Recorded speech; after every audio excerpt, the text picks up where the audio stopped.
Well, hello and welcome to Frame.io Live. My name is Ryan. I'm an enterprise customer success manager based out of New York. And today I am going to be taking you through Get to Know Frame.io version 4. Really thrilled that you're joining me today. A couple of quick things before we hop into our content. This is a completely live session. Hey, Division, welcome again. To my point earlier, this is completely live. I would love for you to interact back with me. Any questions that you have, wherever you're tuning in from, please hop in. Would make sure that this is a beneficial session for you. My priority is not only to go through content, but also to answer any questions as they come up. I am an enterprise customer success manager after all. So part of my role is to just optimize day-to-day operations within Frame.io. So if you have any specific workflows that you would like for me to go through, happy to highlight those as we go along over the course of today's session. Today's session is also recorded. So if you signed up today, you will receive a link after this session is complete with a recording over to our YouTube page, where you can also check out a ton of content that we have available about some thought leadership, different ways of operating, and also some additional customer stories of ways that people have used Frame.io successfully in the past. But similar to D Creative Vision, also hello again, happy to have you on the call. Feel free to drop where you're tuning in from and anything that you would like to get out of today's session. Our agenda for today. This is a little bit more of an introductory type session, so I am doing a complete end-to-end overview of everything Frame.io. We'll hop into the account settings. We'll also chat through the user roles and permissions, of course, workspaces and projects, which really inform how you create and organize your content. We'll also chat about uploading and downloading content, how you can actually organize your content within Frame. We'll also discuss a couple of features, including metadata and collections, how to get the most out of them. We'll talk a little bit about some of our newest released features, including transcriptions and text markup. And then we'll wrap up talking about external sharing. Cool. Any questions? Again, please drop them in before we get started. I do have a handful of support articles that I will be dropping over the course of today's session just to help get kickstarted. This is a getting started guide that's available in our knowledge base. I did also want to drop in the chat now an e-learning hub that is newly created by our teams. That's available within that knowledge base. There's a couple of quick videos that you can find within that e-learning hub. Would love for you to check that out as well. Hey, Mike from Harrisburg, Pennsylvania. Welcome. Happy to have you on today. The last article that I want to drop to get things kickstarted is actually a blog that was written by our teams highlighting some of the newest released features for Frame.io that were released at NAB in Las Vegas last week. If you were there, maybe you stopped by our booth and were able to see some of these features live.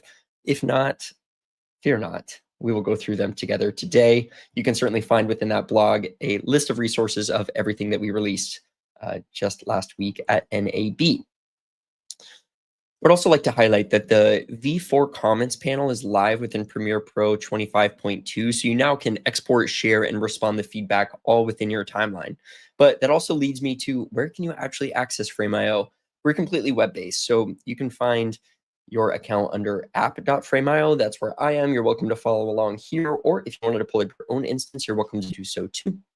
We also have a integrated panel for Premiere Pro that you can download directly through Premiere, and coming later in the year for After Effects. We also have an iOS app for iPhone and iPad, and an additional external app called the Transfer app that you can download as well. I'll have an article once we get a little bit closer to the Transfer app. I can show you exactly where you can download it and what some of the benefits are. If you're just hopping into today's call, welcome. We are just about to get things kickstarted. I'm going to go ahead and share my screen, and we'll go from there.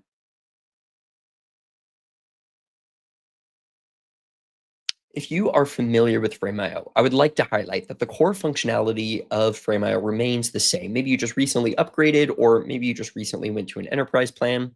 Of course, you can upload, comment, annotate, and share assets, but a whole bunch of new features within Frame.io take the review and collaboration component of Frame that's available to the next level.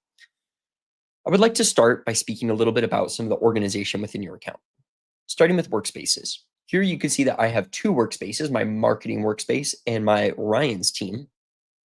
As an enterprise customer, you can create as many workspaces as you would like. I've seen these workspaces built based on external clients, maybe you're a brand or an agency. You could create a workspace based on each of those. You also have the opportunity to create workspaces based on maybe specific projects.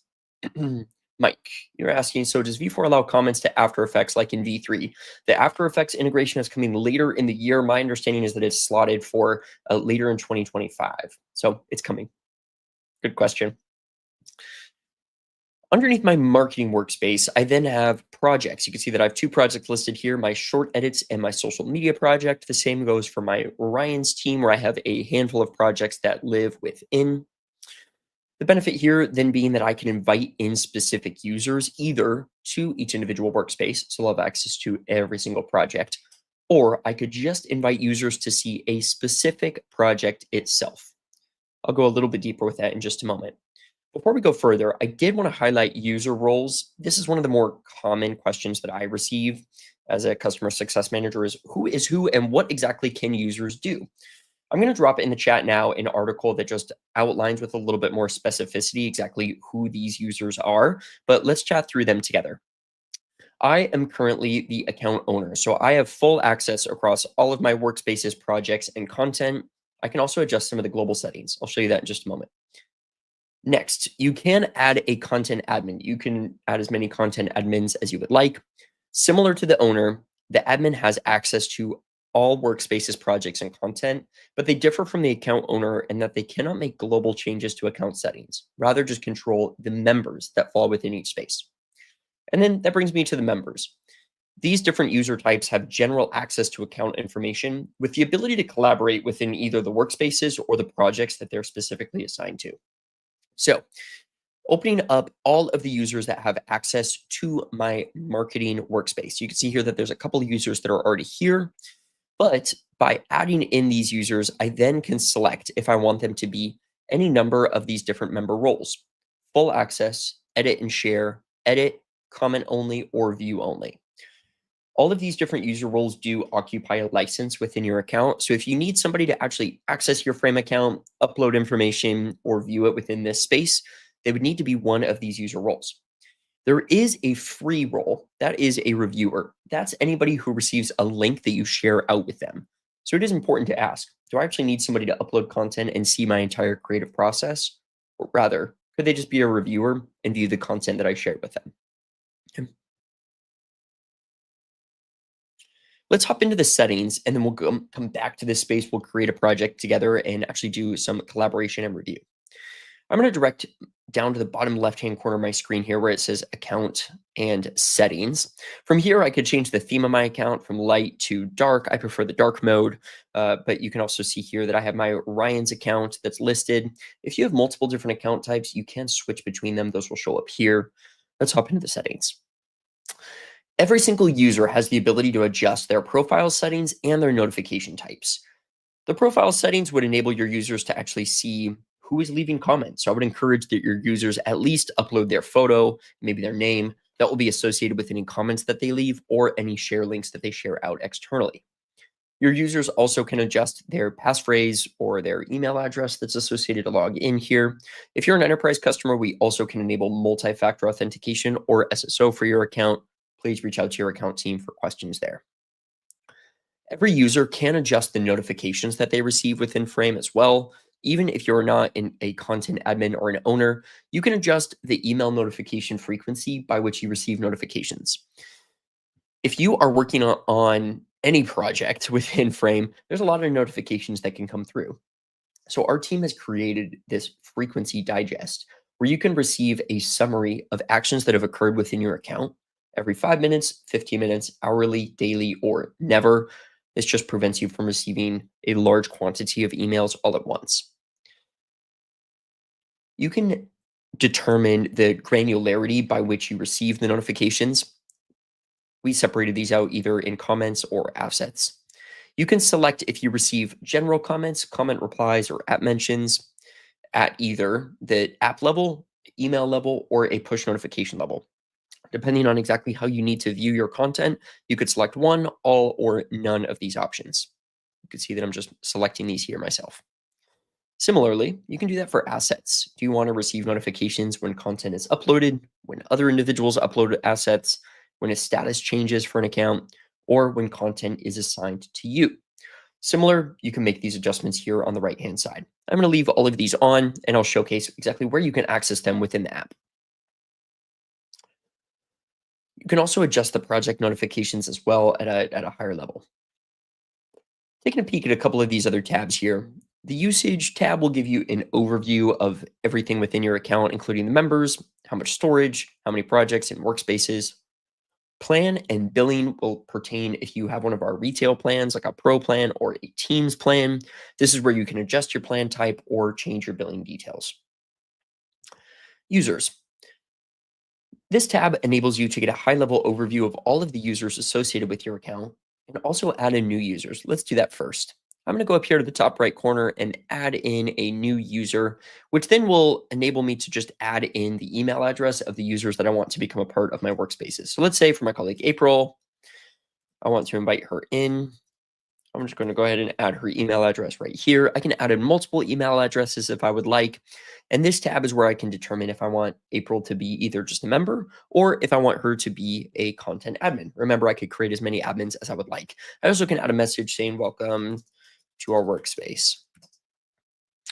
By adding April, that does not necessarily add her to any of the workspaces or projects quite yet. We will have to go back and re-add her in. However, this tab will also enable me to filter out to determine based on workspace, projects, or account role, which users belong where. I also can see at a high level exactly the last activity date of my specific user. So, for example, my colleague Luke hasn't been active in 3 months. This could be a good opportunity for me to then question, does Luke actually need a license or can I remove Luke? By selecting Luke here, I can also go down to the bottom right and I can remove that user. Groups. Remember when I went in earlier and I clicked on the little icons next to the workspace? This just means that I could create a group of users to add them into those spaces without having to type in their individual email addresses. So let's create a group together. Let's say that this one is our editing team. I'm going to go ahead and add in a little camera here and let's call this editing team. I can create it. And then I can select from a number of users within my account to add them into this group. So let's say I know that Jacob, Luke, and April, I'm going to add to various projects or workspaces all at the same time. I can create a group of those users, and then I could just add the group to those spaces as opposed to having to type in their individual email addresses. I, of course, have the option to remove users here or edit the name of this group that I created. We'll revisit this in a moment. Remember, I mentioned workspaces for our enterprise folks. You can create as many as you would like. Actually, I would encourage you to create multiple workspaces. Certainly helps you stay organized. But let's create a new workspace together, and let's call this one Summer Campaign.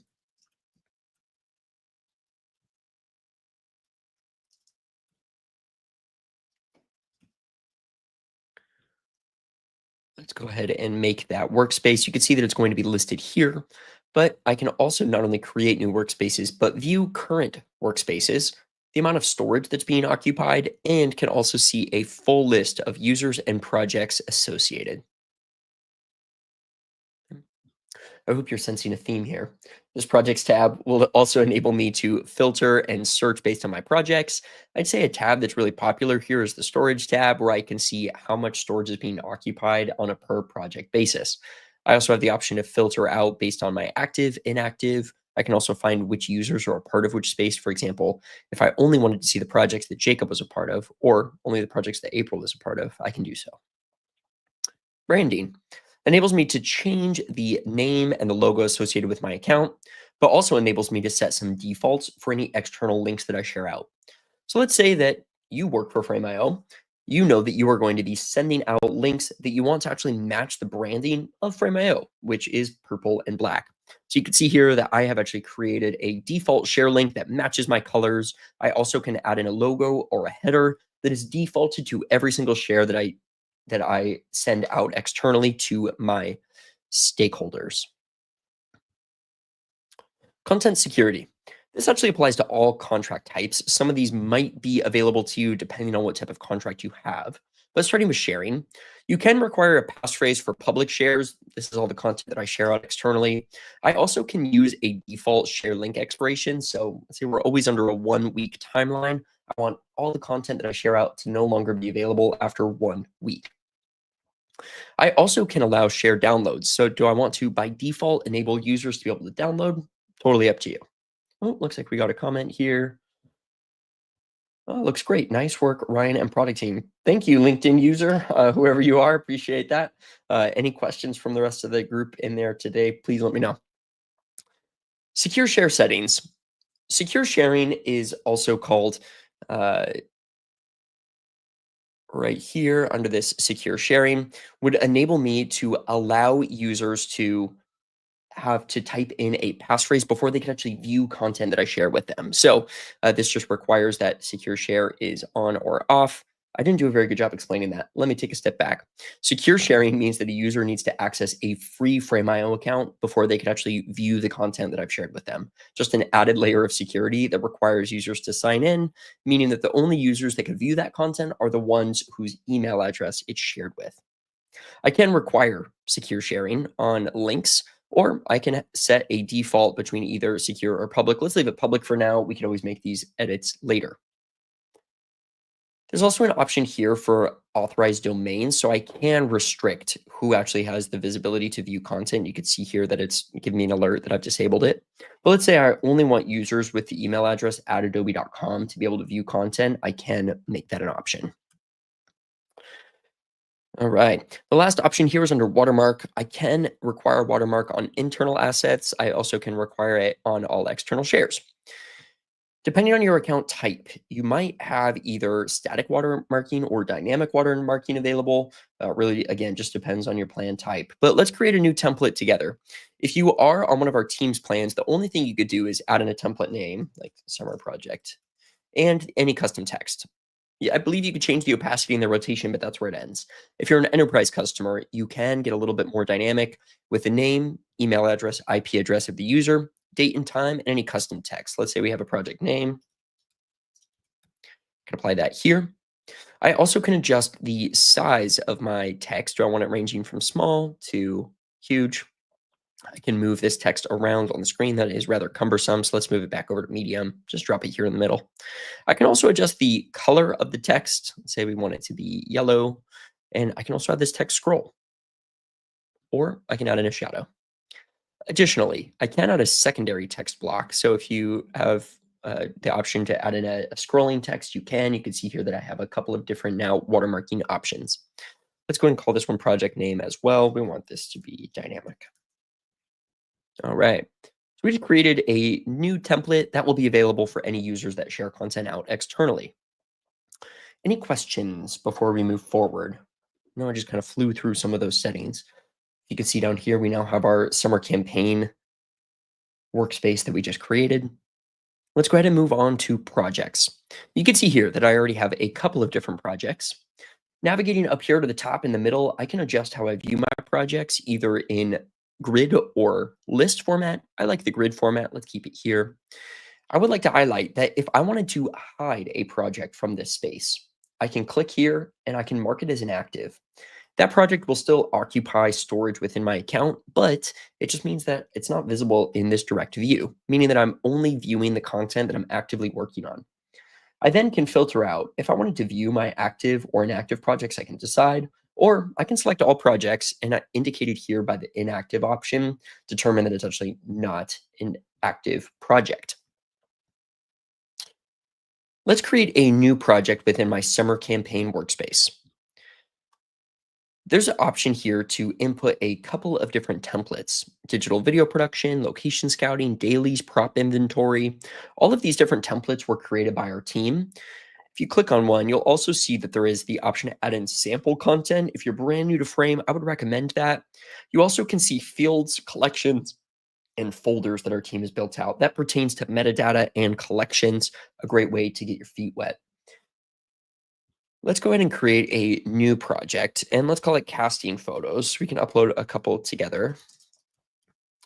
I also can make a project restricted, meaning that only people directly invited to that project will have the ability to see it. An additional security setting here. But I can add in a thumbnail here if I wanted to select something from my desktop. Let's create this new project together. From here, I now have a complete empty sandbox where I'm able to upload content into this project. Of course, I can select this giant upload box in the middle of my screen and then select content to upload. Alternatively, I could click this plus button up here and I can click upload asset or upload folder. It's right here. I also could just drag and drop content directly from my desktop, or I can use an alternative option, which is the Frame.io transfer app. This is an external app. I'm going to drop it in the chat now, a support article that links you to the ability to download the transfer app. This will mimic whatever your current account type looks like. So you can see here that I have my workspaces. I also have my projects. That's all right here. I also have the option then to select where I want to upload the content. The cool thing about the transfer app is I can set a watch folder so I can have content auto upload directly into my account based on some of the settings that I apply, and it will just automatically run in the background. Mike was asking if we have videos showing how to utilize the templates. They're pretty awesome. Yeah, especially with the storyboard one.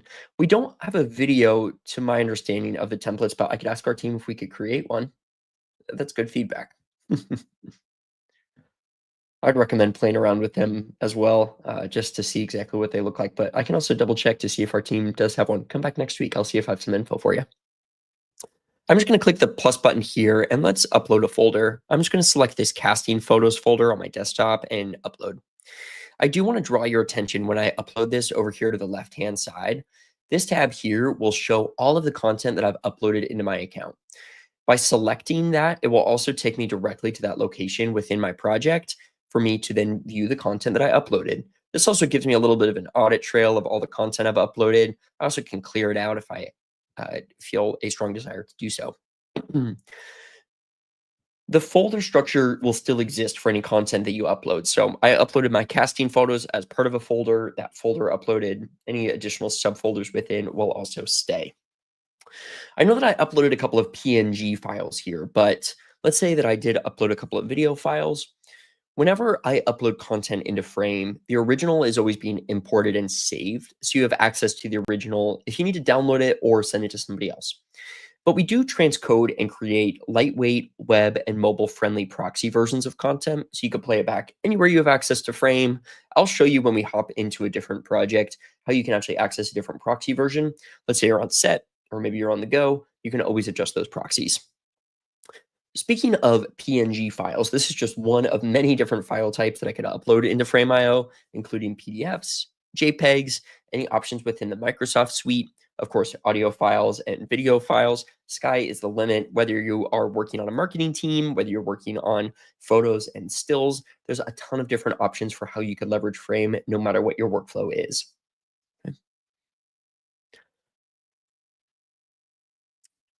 Okay. I'm going to click home up here in the top left. We're going to go back over to our main page here. I do want to access our short edits project, which is where we're going to be spending a good amount of time here. I did just want to give a brief tour and overview of what you're seeing. Maybe this interface is a little intimidating to you. Fear not. Let's go ahead and walk through it together.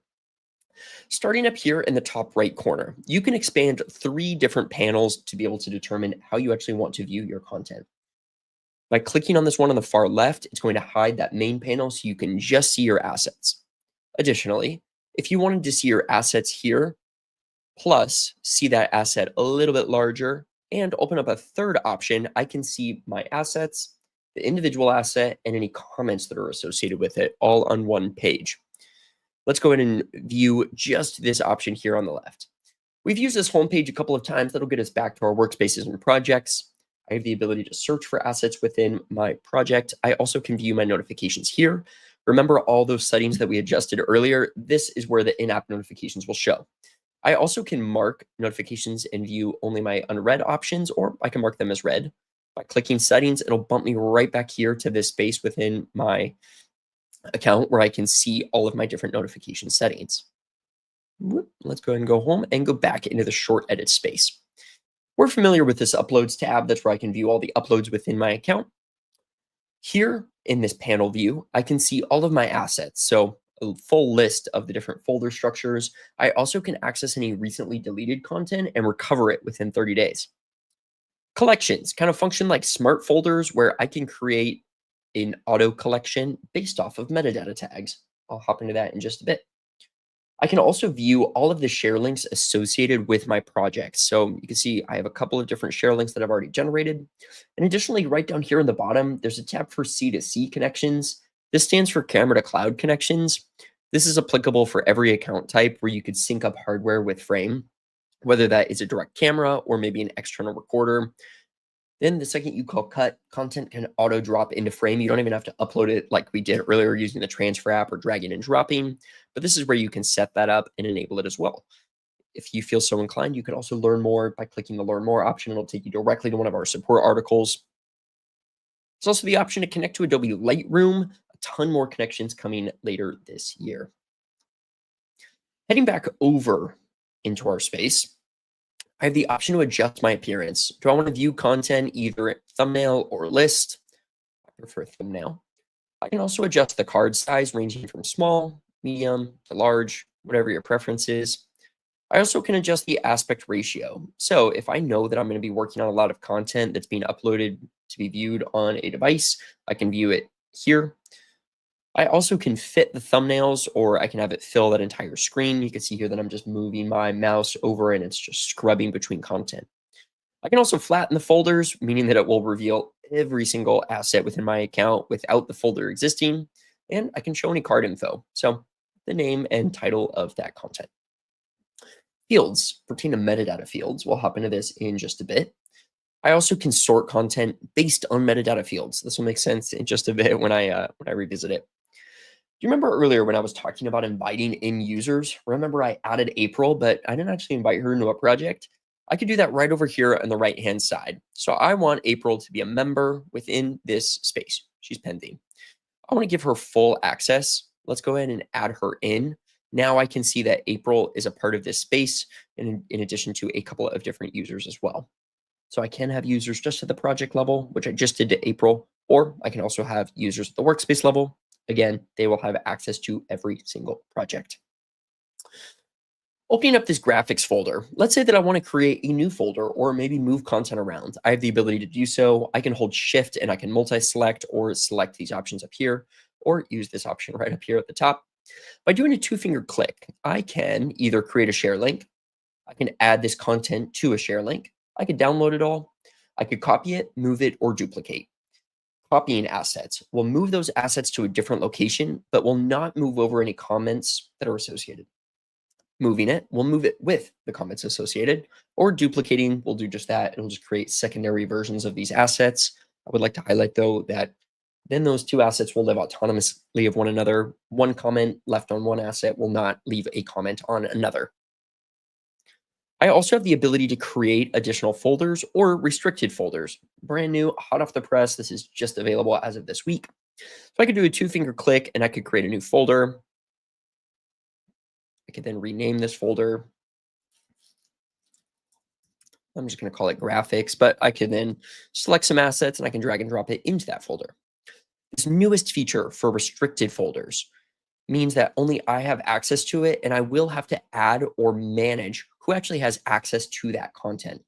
By default, the only users that will have access to it are the ones that create it, or the content admins, or the owners associated with the account.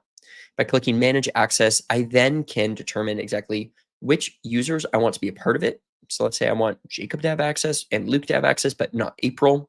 I can go in and add those users in, and then any assets in there will not be visible to those members, even if they're a part of this project space. There are a couple of caveats. To get started, you are not able to share out any restricted folders, but I do want to drop it in the chat now, a support article that outlines restricted folders for you to be able to view and tab. All right, let's go back over in our short edits and let's open up our footage project where I want to highlight one of my favorite features, and then we'll go through some commenting and annotating together. Okay, so I'm just scrubbing between these two assets. Let's say that we are creating a couple of different final deliverables that we want to send to social media. This project here is called Drip Ad. This is an energy drink campaign. We're creating it that we want to deploy to Facebook, to Instagram, to X, to TikTok. But we're just at the beginning stages here. I can also see that I have these two shots that are very similar. I can also see that there's a couple of different comments that are associated with these two assets. All right, and let's say I want to keep them together. Let's say that we already went through a review and approval process for this asset, and similarly, we went through a review and approval process for this asset as well.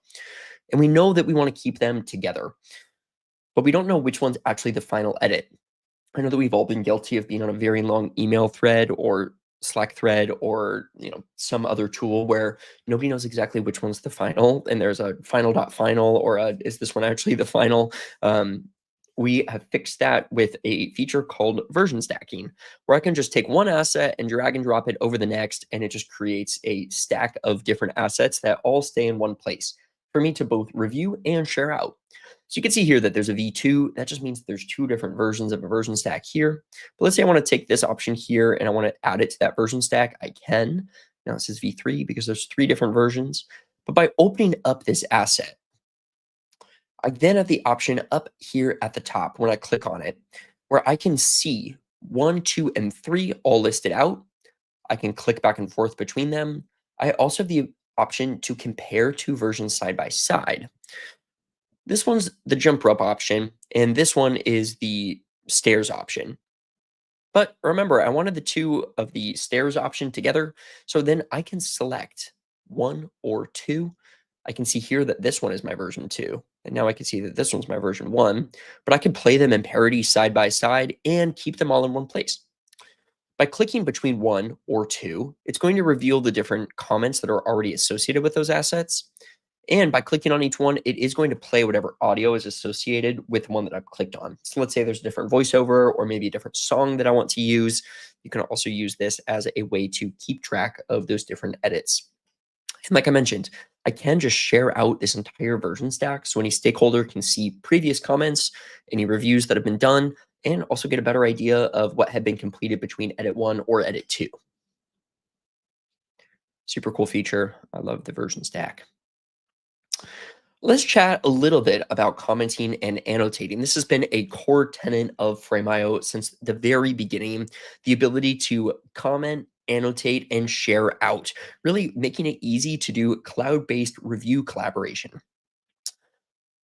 Let's go ahead and play this shot. Again, we're making some type of super cut that we know that we're going to use. There's a voiceover. It's going to be quick cuts. We want something exciting. We want something fun. This is just a brief edit that we know is going to be part of that social media campaign that we're sending out. Looking over this shot, I really like the second half of this shot where we have the rays of light coming in. I like how the camera is panning. I do want to leave a couple of different comments for a couple of different people. Looking at this player page, down in the bottom left, I have the option to play pause. I can loop. I can also adjust the speed or the audio.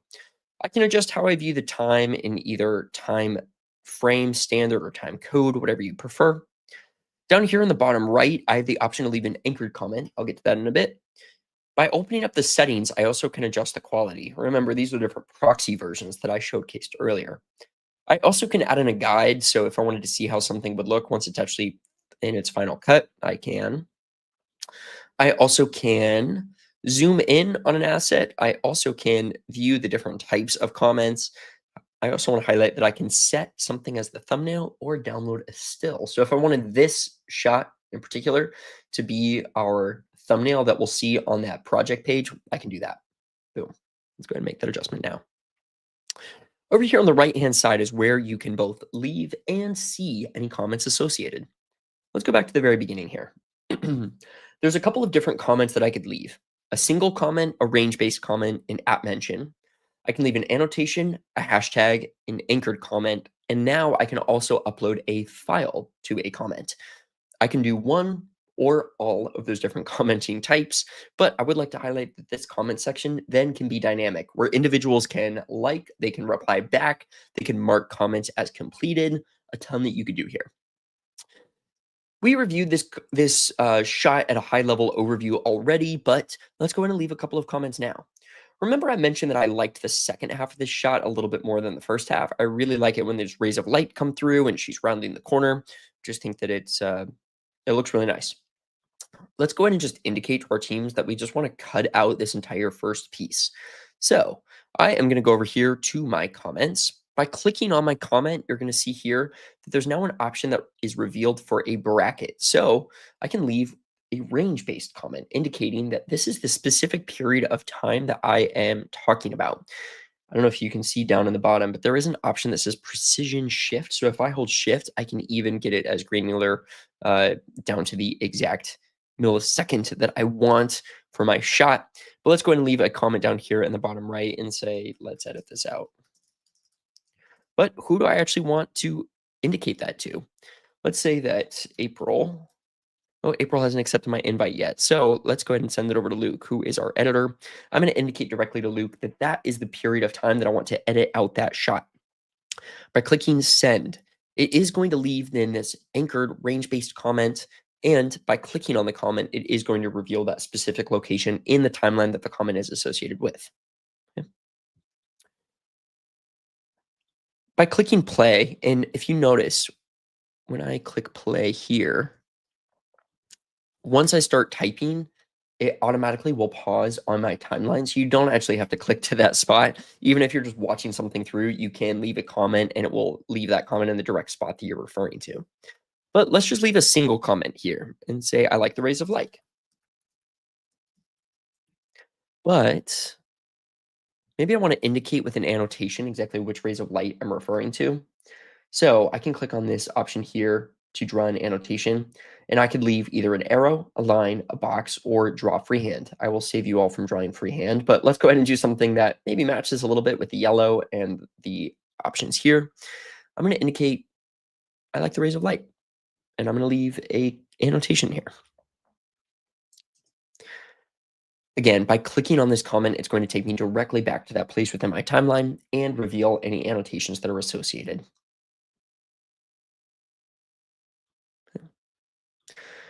Let's say that we're talking about this section over here, though. It looks a little bit washed out, and we actually want one of our colorists to make a couple of adjustments. Let's go ahead and leave a new comment. And let's actually go ahead and mention Jacob this time. And I am going to leave a hashtag for colorists, which is me leaving a keyword. So maybe you have some internal vernacular. Maybe there's some legal approval that you need to do or something like that. Anything that you hashtag, you could search for at a later date. So let's do at Jacob Smith, colorist. Can we brighten this up and make the sky more blue? And again, I can draw an annotation, maybe a box this time around the exact section that I'm referring to. We want this part to maybe match that a little bit more.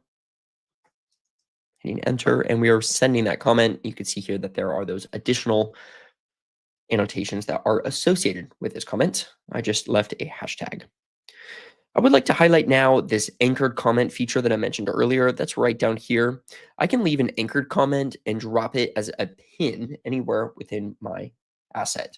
I've especially seen this used for PDFs and JPEGs. You can get really granular exactly where you're talking about for these anchored comments. But let's say that we wanted to now upload a voiceover. We know that there's going to be, somebody talking over this. You could say, let's use this script for the voiceover.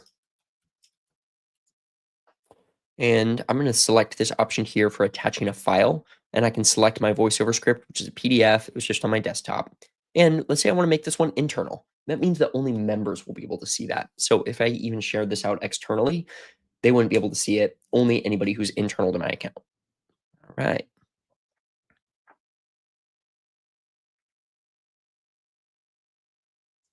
I also can leave a comment that is just the PDF itself. So if I only wanted to leave this as a comment, not an anchored comment, I could do that as well. Let's go ahead and make this one public again.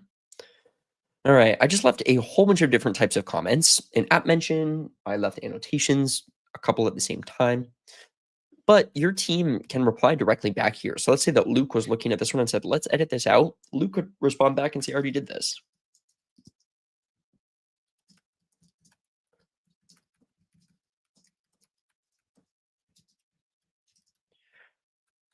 This is me typing on behalf of Luke, but Luke said, I already did this and uploaded the new edit as part of a version stack. Wow, look at that. So Luke actually responded back directly to my feedback, re-uploaded this new version as part of a version stack. We know that that's done. So I also can mark this as complete. And then I can filter out my comments based on any completed or incomplete comments. I can also use this search bar here to search for any keywords. Remember, I used the hashtag colorist. I can then locate that by using this search bar. I also have the option to use these three dots and I could copy and paste these comments onto a different asset. I also could export them to Final Cut, Media Composer, Resolve, but a more popular option is to print these comments, which would actually just open it up in a new web page and give me a full audit trail of not only the comments that I had left, but a thumbnail of the annotations that are associated with them. We'll also say exactly who did it and the date of the upload of that asset. Cool. Any questions about comments, annotations, leaving comments, please let me know. I do want to move on to one of our newest features that was just released. This feature is called text markup. This means that I can add text to any document and also add comments to draw attention to a specific text. So let's say I go into my pitch deck reviews right here. I know that we are looking at our drip ad campaign. Down in the bottom right, remember we were talking about anchored comments earlier, there's now this option for text suggestions, which would enable me to highlight any text that is directly associated with this asset. And I can add suggested edits to a document with 4 different markup options. You can see that listed here in the form of a highlight, insert, removing an option, or also replacing text. This is brand new and super powerful to Frame.io, really changing the way that you could edit any scripts, any PDFs that are going out. Let's say I want to change the name of this from wholesale information. Let's go ahead and replace it with drip ad content.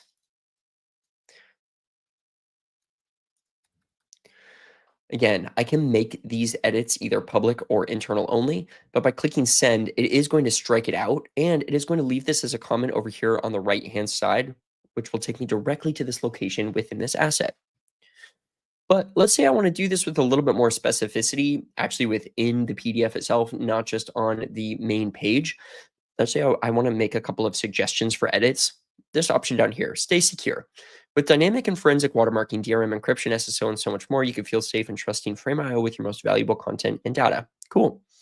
I also can highlight this option here, and let's see if we want to insert some additional content. So let's say I want to say, not only can you stay secure,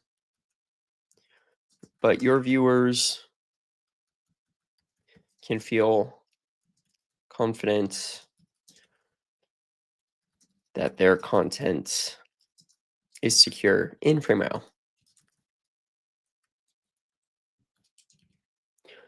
Once I click send, I just made a suggestion to also insert and add this directly over here to this stay secure option. Similar to how I was able to actually print these comments, you also can print out and export these options too, which will give a highlight and a high level overview of all of my options. Text markups will be included in print and other comment export formats. Super powerful, hot off the press. An additional new feature that we just released is in the form of transcriptions. I don't know if you saw that earlier when I was clicking through, it was suggesting that I actually wanted to transcribe some content. Oh, before I move forward, I do want to drop in the chat a support article around text markups for your reference. And I will do the same here for transcriptions and show you an example of how this will show up for you and your teams. So transcriptions enables you to generate transcripts for audio and video assets. So with transcriptions, you do have the ability to search for specific text to find key moments, or also click on any word in the transcript to drop to that direct position within the timeline. Super cool technology. Right over here, I have this option for video interviews. By opening up this folder, I have already generated the transcripts for these video interviews. You can see this one's 7 minutes, this one's 6 minutes, and 6 minutes as well. Let's say I want to open up this option. You could see that there are a couple of different comments that I left, but this transcription option is available in that same spot that it was for the text markup, or also where you could leave an anchored comment down on the bottom for transcriptions. I did generate this. I'll show you how to do it in just a moment. But by clicking this option, it will automatically transcribe this option over here. There are 18 different languages that are supported, which is super cool. And exporting transcripts are in industry standard caption formats, SRT and VTT. There is automatic closed captions available for both web and iOS platforms. So by clicking play, and adding the closed captions, you can see that that is going to show up right here. But remember, I just said that I could search for it. We know that this person here is a sprinter. So let's say I want to just search for the word sprinter. By doing so, it is going to pull up that asset directly to that point within the, or directly, it's going to pull up this word directly to the point in the timeline when this is happening. So I could search for those keywords.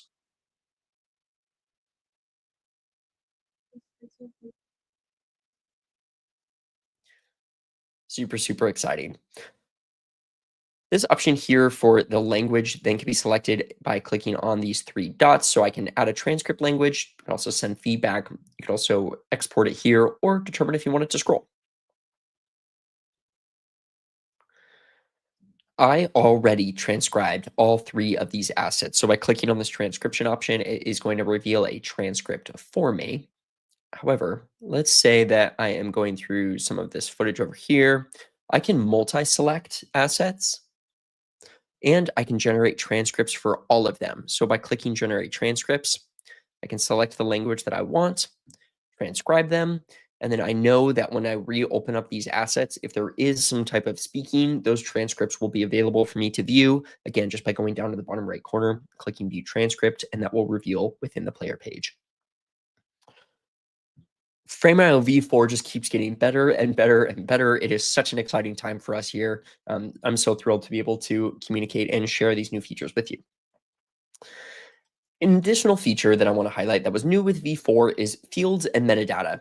So this option up here for fields will reveal any metadata tags that I want to add to an asset. You can see that there's a couple that already show up right here directly on my asset. There are 32 out of the box metadata fields, but I can create my own custom metadata fields. You can see that some of these are already clicked on for video status, release platform, final edit, etc. But let's say I want to create a new field. I could click this option for manage fields. I could create a new option, and then I can determine exactly what type of field I want it to be. Single, multi-select, date, rating, a person, multiple people, numbers, or text. Let's go ahead and use single select as an option. And let's give this one a name for legal approval. You can then have the option be yes or no. You can also adjust the color here. Let's do yes for green and red for no. By saving this metadata field, it is going to save it directly onto my page here. And then you can see here that this metadata field now shows up within my asset. So not only is this a way that I can tag assets, but I can then use these collections here on the left-hand side to set a filter for specific metadata fields. So for example, final assets. There's a header that already exists. There's also a couple of different options here for the icon and the name and the description. But by going to this filtered option, the assets that I'm pulling from, final asset is checked yes. So any asset here within this collection is going to auto update. It's also grouped based on a metadata field, which is release platform, which we created for Instagram, YouTube, Facebook, and X. So by going back over here, let's say I want to create a new collection of everything that has 5 stars. So I'm going to go back into my assets here. Let's go ahead and add a couple of 5-star ratings. We really like all these assets. Additionally, I can multi-select and add metadata fields. So let's give all these 5 stars. But I can create a new collection, and let's call this one 5 stars. And we can give it a logo and a description.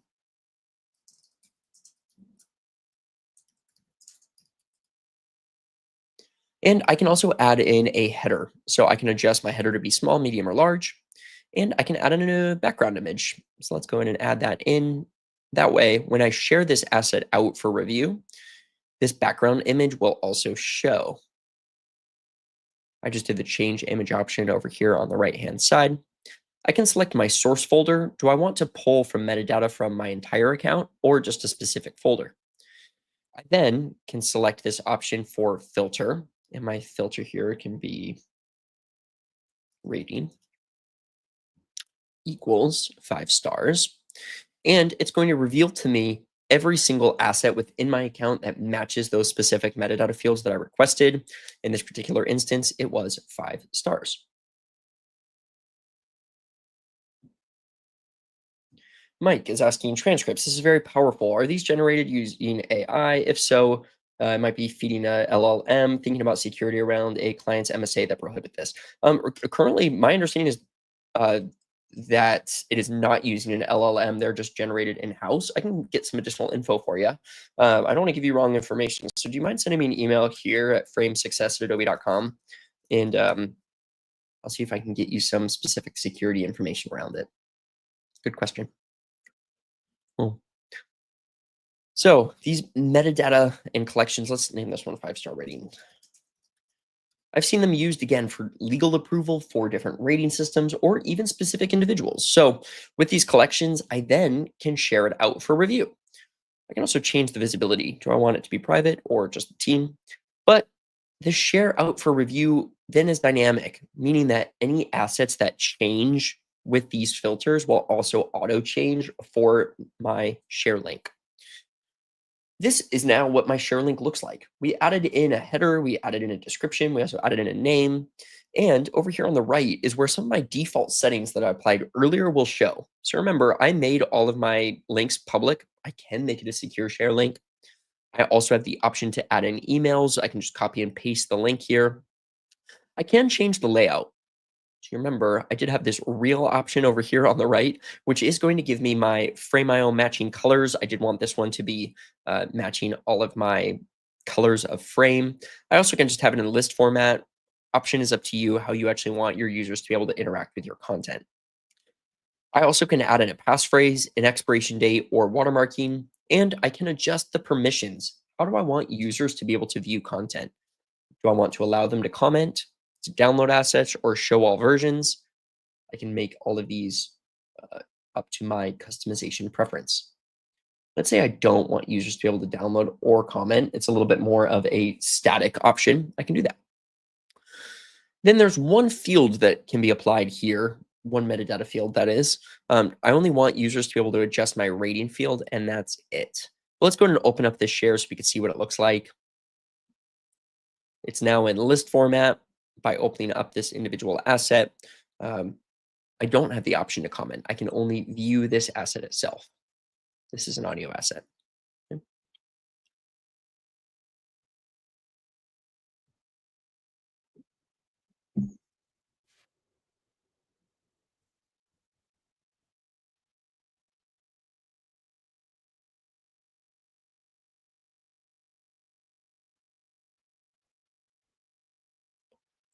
Our final asset looks great. My watermark is applied, and I did give users the ability to download content.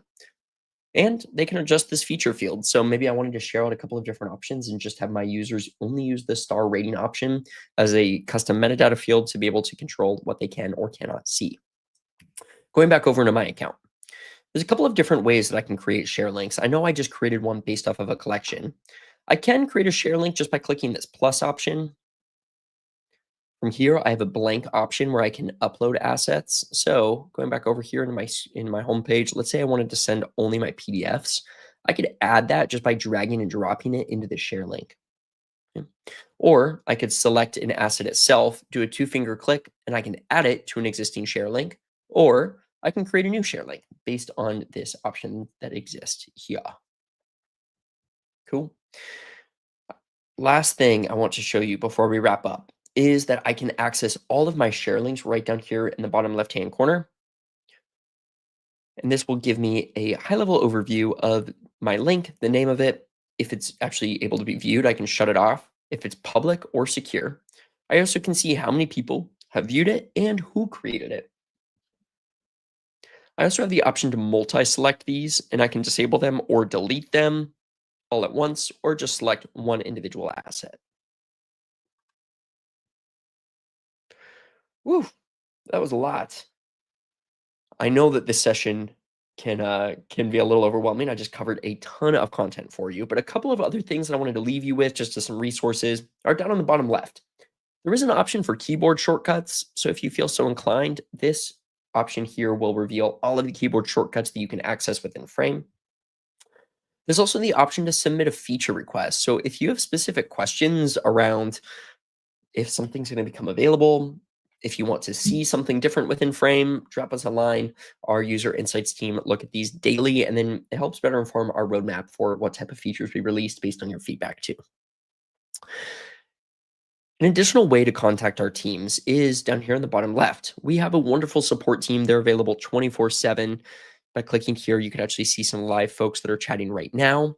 You can also see the status of Frame and can access our knowledge base. By clicking messages, you can send a note over to our teams. Like I said, they're available 24/7. They are happy to help. All right. I am going to leave you with our knowledge base one last time. Our teams are here to support. I do lead this session every single week. So if you would like to come back and join me next week, maybe I'll have some more new features that have been released, or if you want to share it with your teams. But whether you're watching this with me live or pre-recorded, we're thrilled to be a part of your creative process. I'll just hang out here for just a minute to see if any additional questions come through. If you have any questions after today's session, you could always send me an email or reach out to our support team.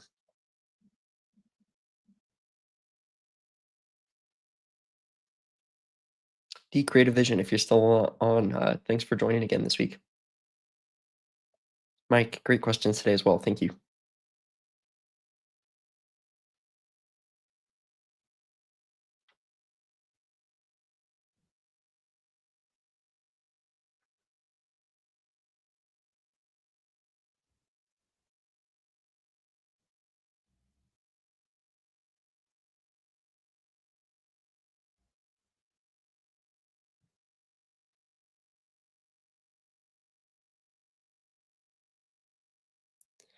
I'm not seeing any other questions come through. So with that, I will say thank you again. I hope to see you back again next week. Until next time, enjoy these new features. Can't wait to hear your feedback. Thanks again. Bye now.